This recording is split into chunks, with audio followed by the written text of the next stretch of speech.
Salut, c'est Adam, bienvenue dans cette vidéo. Et dans la vidéo d'aujourd'hui, on va parler d'immobilier.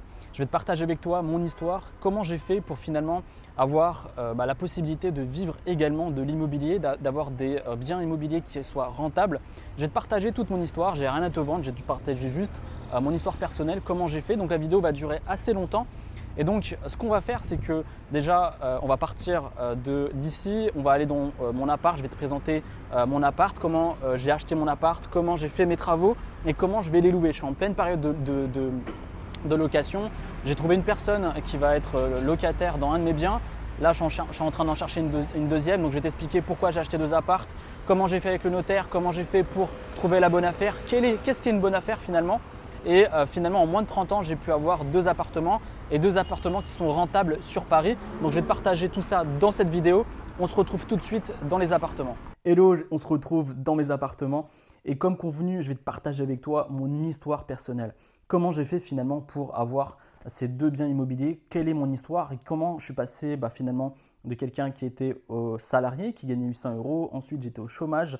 Et comment je suis passé de cette personne un peu où j'avais pas grand chose au niveau de l'argent, j'avais pas d'argent finalement pour investir dans l'IMO, à aujourd'hui pouvoir être indépendant financièrement avec mes business, indépendant financièrement avec mes biens immobiliers. Tout ça, je vais te l'expliquer dans cette vidéo. J'ai créé une structure sur mon portable pour t'expliquer concrètement comment j'ai fait et comment toi aussi tu peux te lancer. Et donc, le but de cette vidéo, c'est de te servir de mes erreurs personnelles, te servir de mon expérience pour que tu puisses te dire pourquoi pas moi. Moi, j'étais dans la même situation que toi.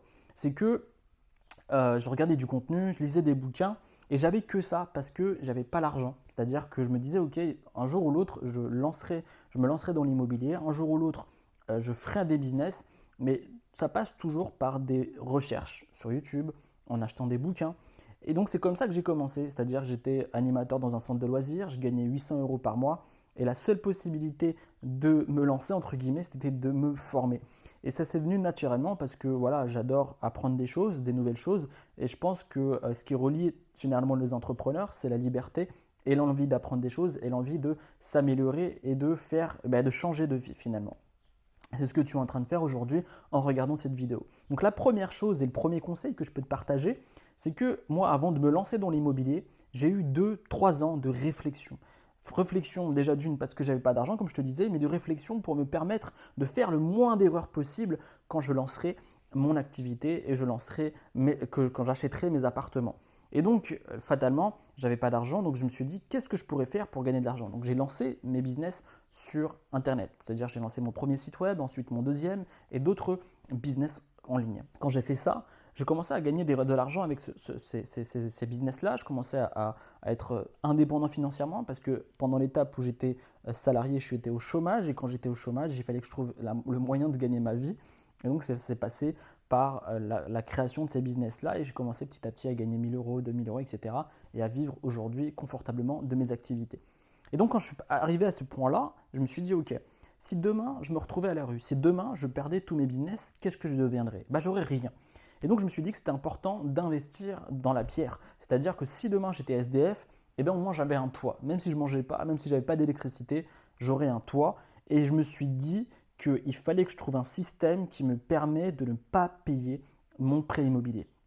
Et donc, à l'époque, quand je me formais, et ça c'est un conseil que je vais te partager avec toi aujourd'hui, c'est que j'ai regardé une vidéo et le mec disait qu'en gros, pour que ça soit rentable et que ça soit intéressant pour toi, moi je ne voulais pas faire de niche, c'est-à-dire location saisonnière, du Airbnb, etc. Pour moi, il faut rester sur des valeurs sûres. Les valeurs sûres, c'est d'avoir des locataires, et notamment moi j'ai des étudiants qui restent un an renouvelable et qui me permet d'avoir des finances. Ça, c'est un truc, moi, j'aime bien rester sur des valeurs sûres, des choses qui ont fonctionné et qui fonctionneront sur de longues années. Pas des niches pour gratter 200 euros, 300 euros ou gagner beaucoup d'un coup et pas du tout après. Je préfère avoir des revenus constants, même s'ils ne sont pas énormes, mais être sûr d'avoir des rentes. Donc, ce que je disais, c'est que je me suis formé, j'ai commencé à chercher des idées pour me lancer. Et donc, je me suis rendu compte que ça serait plus intéressant d'acheter deux appartements que d'acheter un seul appartement. Et c'est comme ça que je me suis dit que finalement, si un des appartements était vacant, c'est-à-dire qu'il n'y avait pas de locataire, eh ben, il y aurait toujours un appartement qui pourrait financer mon prêt immobilier. Et donc si demain, entre guillemets, j'étais SDF, eh ben, j'aurais toujours le moyen de pouvoir financer mes appartements. Donc ça, c'est une stratégie que je te conseille de mettre en place. Et tu vas voir que ce n'est pas si compliqué que ça d'acheter 2 appartements. Et je vais t'expliquer comment j'ai fait. Ensuite, quand j'ai eu l'idée, quand j'ai commencé à avoir assez d'argent pour avoir un apport personnel pour acheter un appartement, tu n'arrives pas à la banque et tu lui dis ouais salut, j'ai envie d'acheter un appartement, voilà, moi je vais acheter cet appartement, est-ce que tu peux me le financer? Non, ça ne se passe pas comme ça. Le banquier va faire quoi? Le banquier il va regarder tes finances, il va regarder ta situation professionnelle, il va te demander si tu as un apport personnel pour financer par exemple une partie. Généralement ça finance le notaire, ça finance tous les frais que tu peux avoir avant d'acheter l'appartement. En fait, au final, la banque achète réellement, te donne l'argent, te prête l'argent pour acheter l'appart. Et finalement, toi, tu vas avancer l'argent pour tout ce qui est annexe, notaire, etc. etc. Et donc, j'avais cet argent-là et je me suis dit, vas-y, je vais voir la banque. En tout cas, non, on revient, je ne vais pas voir la banque avant. J'ai retrouvé une bonne affaire en fait. Je suis allé sur Le Bon Coin.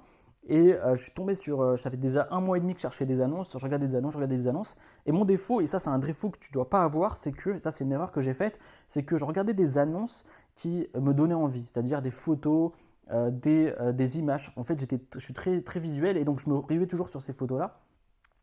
Et au final, je tombais toujours sur les mêmes annonces et je me suis dit, tiens, je regardais des annonces qui sont un peu moins sexy. Et j'ai eu de la chance parce que je tombais sur une annonce où il y avait une seule photo, ou 2 je crois. Et je me suis dit, tiens, c'est intéressant parce que c'est un peu le profil que je recherchais. C'était une annonce où c'était un bien immobilier, un appart divisé en 2, qui est vendu 165 000 euros. Et c'était un peu trop cher pour moi, mais il était intéressant parce que ça rentrait dans mon cadre. C'est-à-dire qu'avant de rechercher mes appartements que je souhaitais, j'avais déjà un cadre. Il me fallait 2 apparts tout près de Paris, ou en tout cas dans le Grand Paris, parce que Paris s'agrandit, et tous les alentours, dire Villejuif, etc., etc., parce que Paris va s'agrandir, il y a des nouvelles lignes de métro, et donc dans quelques années, tout ce qui est toute la banlieue parisienne, une grande partie de la banlieue parisienne va faire partie de Paris, et donc les apparts vont monter, donc à la revente ça te fera plus cher, etc. Donc j'avais déjà un état d'esprit, et je voyais à long terme. Et donc je me suis dit, ok, ces 2 biens m'intéressent, je vais aller le visiter. J'arrive dans le bien, il était dans un état catastrophique, je te mets des photos tout de suite. Il était vraiment, vraiment, vraiment catastrophique. Il fallait tout refaire. Il y avait de l'humidité partout, le parquet était horrible, la peinture était horrible, l'entrée était horrible. Bref, il fallait tout refaire. Là, tu vois les photos, il était dans un état vraiment lamentable. Mais en bon investisseur, entre guillemets, petit investisseur immobilier, je me suis dit, ok, il y a un moyen de faire un truc. Il y a moyen de faire un truc et de le rafraîchir, de le louer et de peut-être même faire une plus-value si tu le revends quelques années plus tard quand il fera partie du Grand Paris, quand le métro sera juste à côté. Et donc, je me suis dit, ok, c'est ma première visite, c'est mon premier bien que j'ai vu et franchement, je me suis dit, c'est celui-là qu'il me faut. Il me faut que je l'achète, il faut que je l'aie.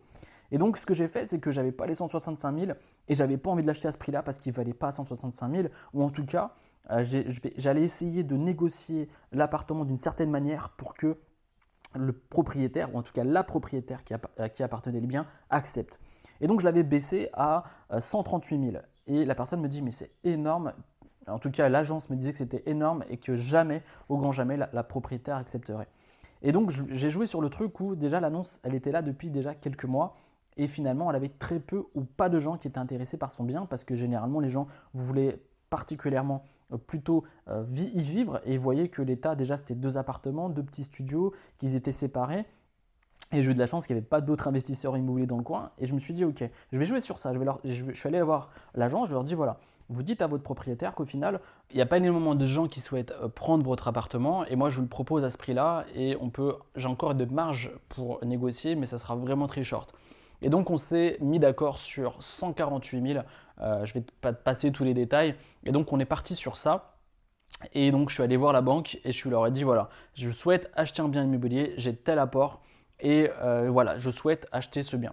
Et donc, je vais présenter les détails, je vais tout montrer. Et donc, j'avais un dossier bien préparé. Et donc, j'essaye de faire toujours les choses de manière carrée pour que ça aille vite. Et donc, je ne te cache pas que mon âge a joué à mon avantage parce que le gars se disait, en tout cas le banquier se disait, bon, il a l'air assez jeune, il a un dossier correct, sa situation professionnelle est assez correcte, il a un apport personnel, ça a l'air de tenir la route. Mais pendant, je me souviens, c'était genre en janvier-décembre 2017 et jusqu'à mai, ça a traîné. C'est-à-dire que j'ai eu un banquier qui était, je ne sais pas pourquoi ça a traîné, je ne connais pas les vraies raisons, mais ça a énormément traîné. Et, j'étais toujours en train de l'appeler, essayer de l'avoir, il était au rendez-vous, il n'était pas là, etc., etc. J'avais du mal à avoir les documents, j'avais tout le temps des nouveaux documents à ramener, etc. Et donc ça a énormément traîné jusqu'à la signature au mois de mai 2017 où finalement j'ai réussi, on a failli rater la signature, la propriétaire n'y croyait plus parce que ça mettait énormément de temps. Mais finalement, j'ai réussi à signer, je suis allé chez le notaire, on a signé le contrat, le bien m'appartenait, j'ai reçu les clés. Et donc là, il y avait une nouvelle aventure. La nouvelle aventure, c'est que j'ai réussi à acheter le bien. Là, je t'abrège le truc, mais c'était parfois, j'y croyais plus quand cette histoire de banquier qui voulait pas m'acheter, finalement me donner ce prêt immobilier, signer la signature pour me dire ok, c'est bon, on lance, vous pouvez acheter votre bien. Mais finalement, j'ai réussi en mi-mai, fin mai 2017, j'avais les clés de l'appartement, j'avais acheté mon premier bien. Le truc, c'est que ça commençait, quand je dis acheter, ça veut dire qu'également j'avais un crédit immobilier à rembourser. Donc ça, c'est le truc que ne te racontent pas toujours les mecs qui font des vidéos. Ils te parlent d'immobilier, etc. Mais c'est dans la réalité, tu as un vrai crédit, tu as un crédit à rembourser tous les mois. Et donc, j'étais dans la période juin, juillet, août où c'était un peu chaud de trouver un entrepreneur qui puisse faire mes travaux. J'avais mes business, etc. J'avais pas de temps. Et donc, ce que j'ai fait, c'est que j'ai attendu septembre 2017 pour lancer mes travaux et en octobre j'ai trouvé un entrepreneur, un mec super avec une entreprise vraiment correcte qui m'a fait des travaux et qui s'est lancé en novembre, fin novembre, début décembre pour refaire tous mes travaux. Et comme je te l'avais montré, l'état de l'appartement était dans un état lamentable, il fallait tout refaire et mon objectif c'était de faire quelque chose de propre, de moderne, qui donne envie et que quand je mets des locataires, ils soient dans un environnement de qualité. Et donc ce que j'ai fait, c'est que j'ai trouvé entrepreneur, il a commencé en début décembre et il a fini en fin décembre. Il a mis, non, plutôt mi-novembre et il a fini fin décembre. Il a mis un mois et demi pour faire mes travaux. Je te mets des photos dès maintenant pour que tu vois. Tu vois, il a fait quelque chose de parfait. Je te montre également peut-être une vidéo et tu vas voir que il a fait quelque chose de vraiment carré et ce que je lui avais demandé c'est que vraiment les appartements étaient liés, c'est-à-dire au niveau de l'eau et donc j'ai coupé, il y avait pas mal de trucs à faire, il a refait la peinture, il a refait le parquet, j'ai mis du parquet, j'ai fait une super belle douche, il y avait des baignoires avant, j'ai retréci le truc pour prendre de l'espace, etc. On a fait vraiment un truc carré et le truc c'est que à la fin je me suis rendu compte que j'avais besoin de l'appartement et c'était difficile de trouver des étudiants, notamment de la période de janvier, février à aujourd'hui.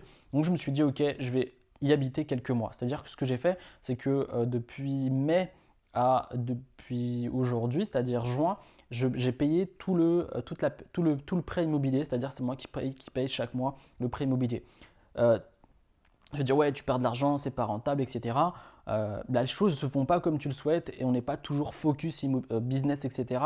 Il y a des choix de vie que tu fais. Moi j'ai pris ce choix parce que j'avais besoin d'un espace pour travailler, pour faire mes vidéos, pour avancer sur mes différents projets, etc. etc. Donc ça m'a permis de me poser un petit peu, de bien réfléchir et de faire les choses correctement. Comme ça j'avais plus de temps pour être rentable avec mes biens immobiliers. Depuis quelques semaines, depuis fin mai à aujourd'hui, je cherche des locataires. J'en ai trouvé 2 qui sont super, des étudiants. Et en fait, quand tu investis, il est important d'investir dans des zones rentables. Autour de ces appartements, il y a des écoles d'ingénieurs, il y a un hôpital. Dans les écoles d'ingénieurs, là j'ai un ingénieur qui va emménager ici et j'ai un hôpital où c'est une stagiaire en médecine qui va rester ici pendant 1 an. Et donc j'ai 2 personnes qui vont rester là et c'est important d'investir déjà de là où tu connais. Moi Villejuif je connais très bien, donc j'ai investi à Paris Villejuif et j'ai investi dans un endroit où je savais que j'aurais très facilement des gens qui seraient susceptibles d'être intéressés par mes biens. Et dès que je l'ai mis sur le bon coin, j'avais des centaines, sans mentir, j'avais des centaines de personnes qui sont venus me demander d'avoir cet appartement et surtout quand tu es sur Paris, tu as énormément de demandes. Voici le coût de l'appartement. Le prix du bien était à 165 000 euros. Prix après négociation, comme je te l'avais dit, il était à 148 000 euros. Donc je l'ai acheté 148 000 euros. Le prix des travaux était entre 50 à 55 000 euros. Et donc environ ça fait 200 000 euros. 200 000 euros, j'ai acheté un appartement, j'ai fait les travaux à zéro. Et tu vas me dire combien te rapportent ces appartements après tout ça.